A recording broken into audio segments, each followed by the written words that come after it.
Welcome to VTV prime. జరుగుతున్నది ఒక 2 ప్రాంతాలకు సంబంధించిన జెడ్పీటీసీ ఉప ఎన్నిక, లేకపోతే బీహార్‌లో సార్వత్రిక ఎన్నికలు ఏమన్నా జరుగుతున్న సందర్భంగా ఇలాంటి పరిణామాలు జరుగుతున్నాయా అన్న ఇదిని తలపిస్తోంది. పులివెందుల, అలాగే ఒంటిమిట్ట జెడ్పీటీసీ ఉప ఎన్నికల సందర్భంగా జరుగుతున్నటువంటి పరిణామాలు అని రాజకీయ పరిశీలకులు భావిస్తున్నారు. టీడీపీ గూండాలు ఎక్కడికక్కడ అడ్డుకుంటున్నారు అని స్వయంగా అభ్యర్థే, పులివెందుల జెడ్పీటీసీ అభ్యర్థే తుమ్మల హేమంత్ రెడ్డి ఆయన పేర్కొంటున్నారు. అభ్యర్థిని వైఎస్ఆర్ కాంగ్రెస్ పార్టీ తరఫు నుంచి మేము పొద్దున్నే తెల్లారుజామున 5కే లేచినాము.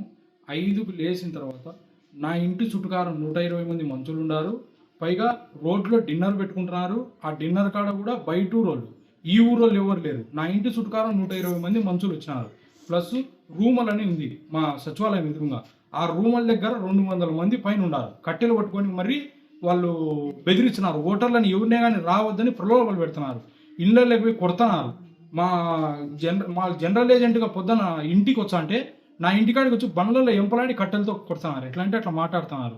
ఆడోళ్ళు కానీ మగోళ్ళు కానీ ఎట్లా పోతారు ఏజెంట్లుగా చీనికి? ఈ ఎలక్షన్లు జరిగేదానికే లేదంటే ఏం చేయాలని మీకు నాకు అర్థం కావడంలే.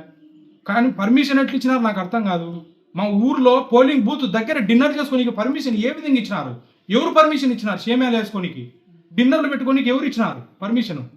మీ అంటే ఎలక్షన్ కమిషన్ ఉందా లేదంటే నిర్వీర్యం అయిపోయిందా? లేదంటే వన్ సైడ్ చేయాలని ఫిక్స్ అయిపోయినారా మీరేమన్నా? ఎలక్షన్ సామాన్యంగా జరిగితే గెలిచేది నేనే, దాంట్లో డౌట్ లేదు. అందరికీ భయం పడింది. ఈ భయం అనేది అందరికీ చుట్టుకుంది. ఇప్పుడు నా పోలింగ్ బూత్ దగ్గర దగ్గర 100 నుంచి 120 మంది మనుషులు ఉండాలి. అందరినీ ఎవరు పోయినా కానీ, రోడ్లో ఎవరు పోయినా కానీ వాళ్ళని బెదిరించినారు. ఎవడన్నా వచ్చే కాళ్ళు ఎరగొడతాం, కట్టెలు పెట్టుకొని తిప్పుకొని మరీ చేస్తున్నారు. పోలీసులు పక్కనే ఉన్నారు. వాళ్ళు ఇక జనాన్ని పోలింగ్ బూత్లకి వెళ్ళనీయకుండా టీడీపీ మూకలు ఎక్కడికక్కడ అడ్డుకుంటున్నారు. మహిళా ఓటర్ల మీద దౌర్జన్యానికి కూడా తెగబడుతున్నారు అనేటువంటివి మనకి వస్తున్నటువంటి సమాచారం. వీడియో చేశాను. వాడు తినొద్దని చెప్తున్నాడు. దొంగలాగా